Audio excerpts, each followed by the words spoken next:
มีคุณค่าต่อชีวิตเฮาหลายที่สุดในโลกลูกนี่ลองนึกถึงเบิ่งลูกว่าแม่นไผมีคุณค่ากับเฮาหลายที่สุดในโลกตอนเฮาเกิดมาแหละเฮาเห็นหน้าไผก่อนทำอิฐลูกนี่ลองเคยนึกถึงว่าไผหนอฮักเฮาเท่าชีวีไผหนอปานีบ่เสื่อมคลายไผหนอหักเฮาบ่เพียงหูกายหักแล้วบ่นายบ่คิดทำลายย่ามลมกิ่งไผหนอแดนเขาสวยแล้วปอบด้วยคำหวานกล่อมควันไห้พร้อมหอมที่เย็บสมัดปัดเป่าไปผู้นั้นที่แท้แม่เฮาเองลูกๆที่หักทั้งหลายคงจะทำความขังเก่าในอดีตใดดีถ้าหากว่าบ่มีบุคคลผู้นี้เฮาทั้งหลายก็คงบ่มีวันนี้ลูกเป็นบุคคลที่หักเฮาหลายที่สุดในโลกเป็นผู้ที่มีความห่วงใยเฮาหลายที่สุดในครอบครัวในขณะที่ลูกๆย่างออกมาจากประตูบ้านประตูเรือนลูกเคยพูดว่าได้มีสายตาอีกคู่หนึ่งลูกที่คอยแนมเบิ่งเฮาด้วยความหักด้วยความห่วงใยลูกๆของแม่วันนี้สิไปหอดโรงเรียนบ่พ่อแม่นี่เพิ่นเป็นห่วงได้ลูกตอนลูกออกจากเรือนพ่อแม่เป็นห่วงเป็นใยพ่อแม่บางคนนี่เอาเงินใส่มือลูกแต่ว่าลูกบางคนก็บ่เคยขอบใจพ่อแม่พอได้เงินแล้วก็แล่นเปล่าอยากไปโรงเรียนเปล่าอยากไปน้ำโมงแต่บางคนก็บ่เคยขอบใจพ่อแม่ลูกพูดว่าลูกแม่นผู้ใดอุ้มท้องเฮาตลอดระยะเวลา9 เดือนตอนเพิ่นท้องเฮานี่ลูกตอนเพิ่นถือผ้าเฮานี่พ่อแม่นี่อดได้อดอยู่อดกินลูกพ่อแม่นี่อดอยู่อดกินสิเข้าห้องน้ำก็ลำบากสิย่างก็ย่านล่มย่านลูกในท้องนี่เกิดเป็นอันตรายถ้าแม่ล่มลูกก็เป็นอันตรายแม่ต้องยอมอดอยู่อดกินสิกินเผ็ดก็บ่ได้สิกินเค็มก็บ่ได้การกินเผ็ดก็ย่านลูกในท้องนี่แสบการกินเค็มก็ย่านลูกในท้องนี่แสบก็เลยต้องอดอาหารที่แม่เคยมักบางอย่างกับบ่ได้กินต้องอดเพื่อลูกอุ้มท้องนี่ก็นักอยู่แล้ว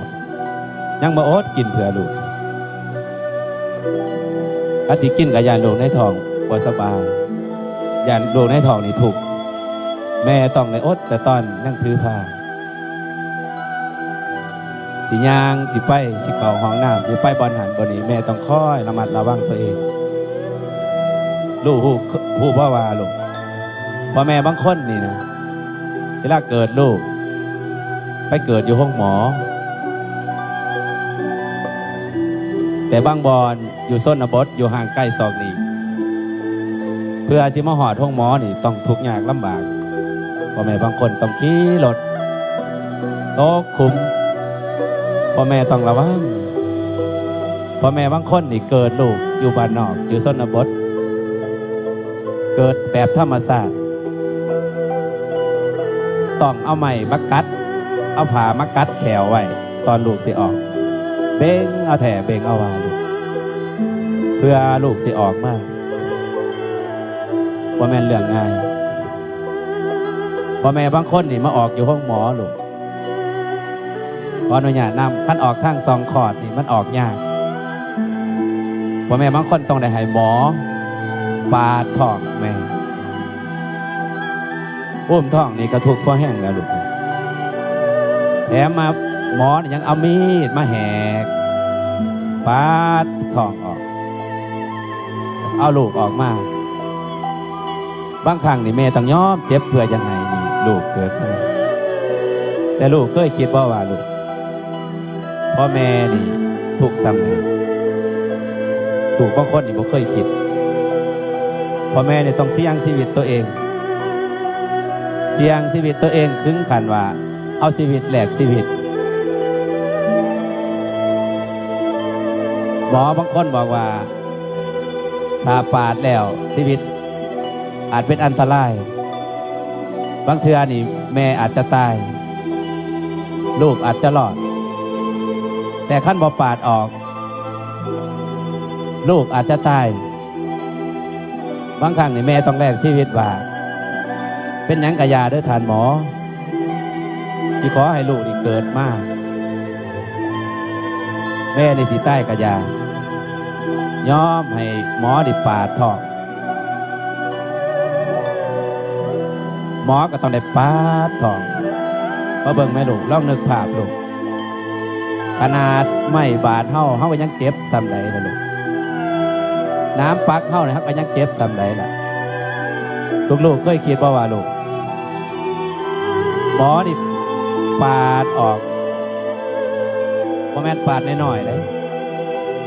ถ้าปาดน้อยๆลูกก็สิบ่ออกมาเอาออกยากต้องปาดใหญ่ๆออกบาดแผลใหญ่ๆออกบักกว้างๆมันเป็นขืบพุ่นแหล้วจังสิเอาลูกออกมาได้เบิ่งแม่ลูกว่าแม่นี่เจ็บส่ำใดเจ็บปวดส่ำใดบางอย่างนี่แม่นี่ต้องได้พกปิดไว้ปาดท้องแล้วหมอมาหยิบบาดแผลไว้ท้องแม่ก็บ่สวยบ่งามเลยท้องแม่ก็เหี่ยวก็หยบมีบาดมีแผลแต่แม่ก็บ่เคยให้ลูกบ่เคยหน่อยใจให้ลูกบ่เคยตำหนิลูกว่าเป็นย้อนลูกนี่แหละท้องแม่จังบ่จบบ่งามแม่บ่เคยเว้าแน่นอนลูกพอเฮาเกิดมาบัดนี้พอเกิดมาแล้วแม่ก็ต้องได้เลี้ยงเอาข้าวป้อนแม่ก็ต้องได้ยำข้าวแรกๆให้กินแรกๆแล้วแม่ก็ต้องได้มาป้อนแม่ต้องได้มาป้อนพวกลูกขึ้นบ่ว่าลูกข้าวที่แม่ให้ยำแล้วก็ป้อนลูกนี่บางคนนี่ลูกบ่สำนึกแต่ว่าลูกนี่บ่เคยป้อนข้าวแม่มีแต่ถามกินแต่น้ำแม่สิกินหยังมาเฮือนมาแต่เฮียนแม่สิกินหยังถามหาท่านแม่บอกว่าผมมีของกินเลยลูกเอาเงินมาสิไปซื้อคุณว่าเบิ่งแม่ลูกพ่อแม่บางคนนี่ต้องย่อมอดเผื่อลูกบางเทื่อนี่แม่นี่ย่อมกินแจวกินผักไปแต่ว่าลูกนี่บ่ย่อมกินแจวบ่กินผักกินบ่ได้บ่แซ่บจูบ่ได้เอาเงินมาสิไปซื้อเพิ่นว่าลูกสิไปซื้อเฝอซื้อมีมากินแม่ก็ต้องได้เอาให้ได้หรอกแม่บ่เคยว่าแม่บ่มีเงินเด้อแม่บ่เคยเว้ามีแต่โจกให้แต่แม่นี่ยอมอดเลี้ยงมาแล้วบางคนนี่นะน้ำยังบ่ตักบ่เคยตักให้พ่อให้แม่กิน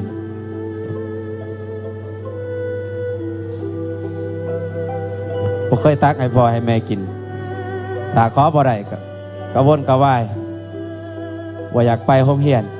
นี่ว่าลูกว่าเป็นลูกที่ดีในขณะที่ลูกๆกำลังสนุกสนานเพลิดเพลินอยู่นี้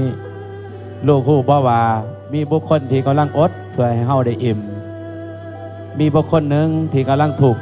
เพื่อให้เฮาได้สุขลูกฮู้บ่ว่าบางครั้งแม่บ่กล้าที่จะจกเงิน5,000 หรือ 10,000 มาซื้อนำกินทั้งแม่ก็หิวแทบจะขาดใจ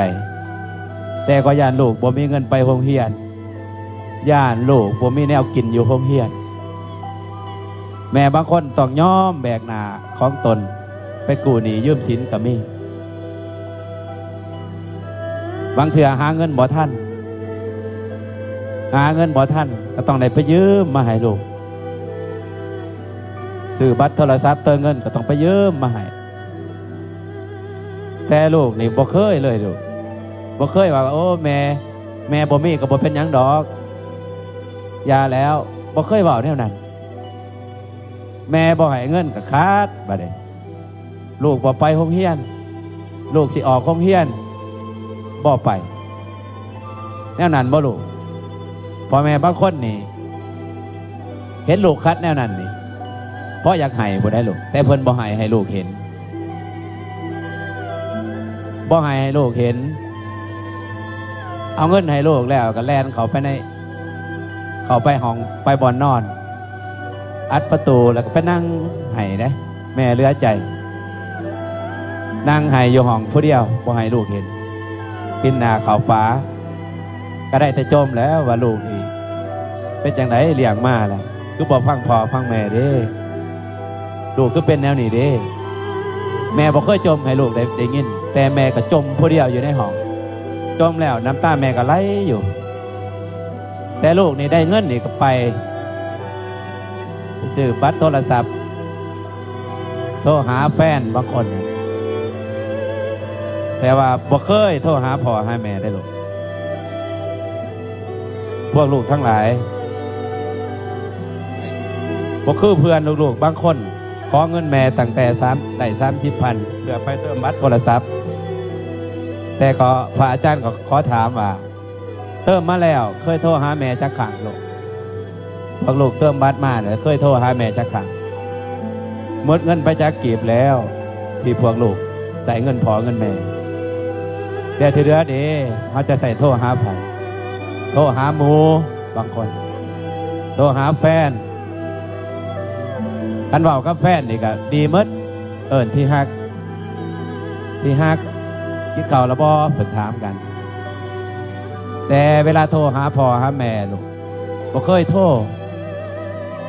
พ่อแม่มาแต่เวียกแต่หน้า